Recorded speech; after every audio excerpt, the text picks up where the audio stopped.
नमस्कार दोस्तों, मेरा नाम है राजा मिश्रा और आप देख रहे हो जर्नलिस्ट राजा यूट्यूब न्यूज़ चैनल।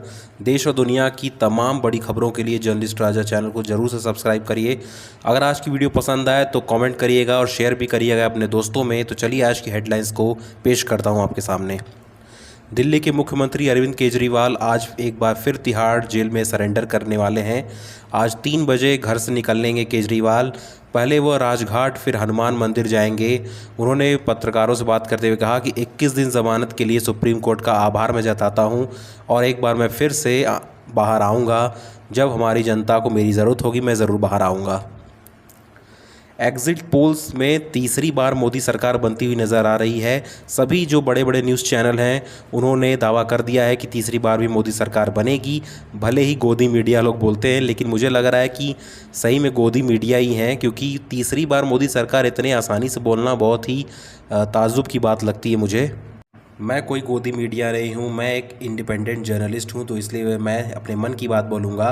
बताया जा रहा है कि 542 सीटों के 13 पोल में एनडीए को 365 सीटें बताई जा रही हैं। वहीं इंडिया अलायंस को केवल 145 सीटें।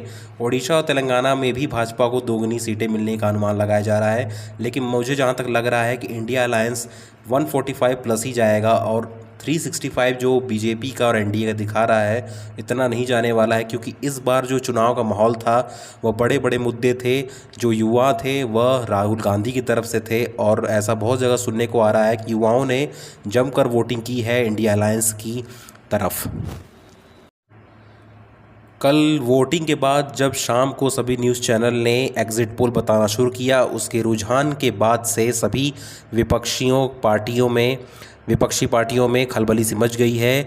आज दिल्ली में खड़गे और राहुल गांधी की कांग्रेस नेताओं के साथ बैठक होनी है। 4 जून के चुनावी रिजल्ट को लेकर तैयारियों पर चर्चा होनी है।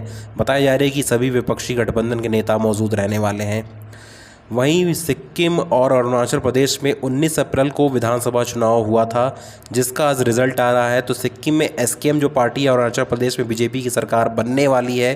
अरुणाचल में 10 विधायक निर्विरोध जीते हैं। वहीं दोनों राज्यों में कांग्रेस का खाता तक नहीं खुला है, अभी तक 0 पर है कांग्रेस। वहीं भारतीय जनता पार्टी के लिए एक खुशखबरी है इन दोनों राज्यों में। दिल्ली और राजस्थान सहित 27 राज्यों में आज बारिश की संभावना है। 40 से 50 किलोमीटर की रफ्तार से चलने वाली हवाएं। वहीं उत्तर प्रदेश और छत्तीसगढ़ में तापमान 3 से 4 डिग्री तक गिरा है। आप लोगों को भी थोड़ी सी राहत महसूस हुई होगी, आप जहां भी रहते हो। पूर्वोत्तर भारत में थोड़ी सी राहत की बात आने वाली है, क्योंकि जो पारा था टेम्परेचर वो 50 के ऊपर चला गया था। इस वजह से राहत बहुत ही ज़रूरी है और सभी को राहत चाहिए, क्योंकि जो पूरा जनजीवन था वो पूरा त्रस्त हो चुका था गर्मी से। अभी भी त्रस्त है, मैं नहीं बोल रहा हूँ, लेकिन एक दो दिनों में अभी जो टेम्परेचर है और भी नीचे जाने वाला है और हम सबको अच्छी खासी बारिश भी इस साल देखने को मिलने वाली है।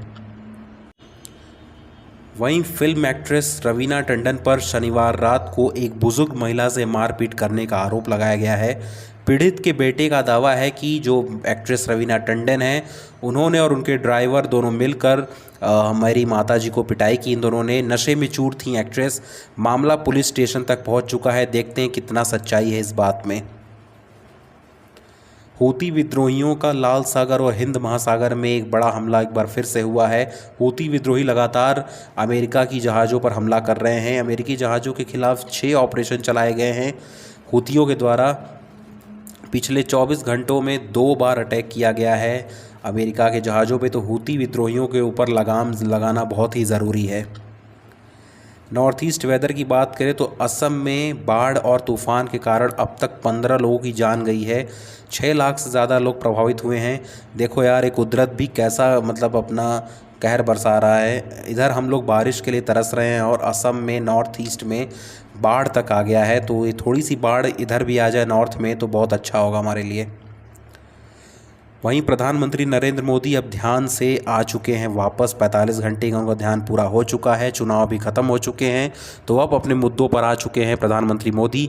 आज पीएम मोदी करने वाले हैं 7 बैठकें, जिसमें हीट वेव, चक्रवात और पर्यावरण दिवस समेत कई मुद्दों पर चर्चा होनी संभव बताई जा रही हैं। एक ब्रेकिंग न्यूज़ आई है। आपको पता होगा कि हैदराबाद तेलंगाना का भी और आंध्र प्रदेश का भी राजधानी था, लेकिन अब से आज से हैदराबाद केवल तेलंगाना की ही राजधानी रहने वाली है। आधिकारिक तौर पर आंध्र प्रदेश की कोई राजधानी अभी तक नहीं नियुक्त की गई है। 10 साल पहले हुआ था हैदराबाद का, मतलब 10 साल पहले तेलंगाना का स्थापना हुआ था। आंध्र प्रदेश में से तेलंगाना निकला था जो अलग राज्य बन गया। उस समय हैदराबाद को दोनों ही राज्यों का एक, मतलब बोल सकते हो कि कैपिटल बनाया गया था। लेकिन आज एक ब्रेकिंग न्यूज़ आई है, आज इसमें कुछ परिवर्तन हुआ है और हैदराबाद केवल तेलंगाना का ही मतलब कैपिटल रहने वाला है। अभी तक आंध्र प्रदेश के लिए कोई भी कैपिटल नियुक्त नहीं किया गया है। तो आगे आने वाले समय में मैं आपको इस चैनल पे आप बने रहिएगा, मैं बताऊंगा कि क्या होने वाला है। कर्नाटक में पूर्व जेडीएस के नेता प्रज्वल रेवन्ना गिरफ्तार तो हो ही चुके हैं, उनकी माता जी पर भी अब एसआईटी का शिकंजा कसने वाला है। प्रज्वल की मां को ढूंढने में जुट चुकी है एसआईटी की टीम, पिछले 24 घंटों से लापता हैं उनकी मां। कई जगह मारे गए हैं छापे एसआईटी द्वारा, लेकिन अभी तक नहीं मिली हैं वो। आपको बता दूं कि प्रज्वल के ऊपर एक महिला को गिरफ्तार नहीं, किडनैप करना और उसके साथ यौन शोषण करने का मामला था। वही सेम मामला इनकी माताजी पर भी आरोप लगाए गए हैं। तो देखते हैं उनकी माताजी कब सरेंडर करती हैं, और नहीं करेंगी तो एसआईटी की टीम उन्हें कहीं न कहीं से तो ढूंढ अवश्य निकालेगी।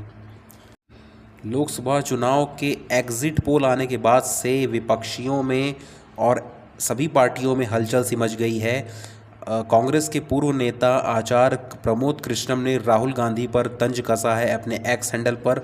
उन्होंने लिखा है कि 4 जून की शाम शहजादे भी करेंगे साधना, उनके लिए गुफा की तलाश की जा रही है।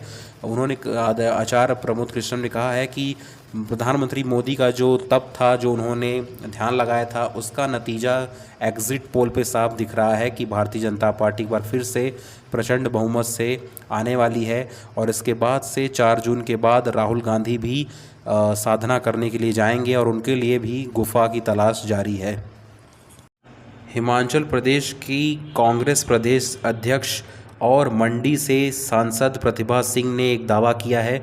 उन्होंने कहा है कि अगर ईवीएम से कोई छेड़छाड़ नहीं की गई होगी तो नतीजे कांग्रेस के पक्ष में होने वाले हैं इस लोकसभा चुनाव में। उन्होंने कहा कि अगर ईवीएम से छेड़छाड़ नहीं हुई तो कांग्रेस पार्टी सत्ता में सिर्फ प्रदेश में ही नहीं पूरे देश में आने वाली है। छत्तीसगढ़ पॉलिटिक्स की बात करें तो एग्जिट पोल में एनडीए को 10 से 11 सीटें मिलती हुई दिखाई दे रही हैं छत्तीसगढ़ में, जिसके बाद से deputy chief minister Vijay Sharma ने दावा किया है। उन्होंने कहा है कि अब की बार 400 पार ज़रूर करने वाली है एनडीए और राहुल गांधी भी दिखाई नहीं देंगे। कांग्रेस पार्टी का अंत होने वाला है 4 जून के बाद। एग्जिट पोल पर उत्तर प्रदेश के पूर्व मुख्यमंत्री अखिलेश यादव ने कहा है कि इसका आधार ईवीएम नहीं डीएम है, यानी डिस्ट्रिक्ट मजिस्ट्रेट। उन्होंने डीएम पर कोसा है, मतलब शिकंजा कसा हुआ है। 300 पार दिखाया ताकि घपला कर सकें ये एनडीए वाले। उन्होंने कहा कि 300 पार बार बार एग्जिट पोल पे दिखाया जा रहा है ताकि जो एनडीए है वह इससे घपला करके सच में 300 पार अपना कर ले। प्रधानमंत्री मोदी आज 7 बैठक करने वाले हैं। 4 जून के बाद नई सरकार के पहले 100 दिन के एजेंडे पर मंथन होगा आज। वहीं साथ ही में हीट वेव और नॉर्थ ईस्ट में बाढ़ पर भी चर्चा होना संभव है कि बाढ़ में क्या क्या सावधानी बरती जा रही है और हीट वेव में क्या क्या सावधानी बरतनी है। इस सब पे चर्चा आज मोदी करने वाले हैं।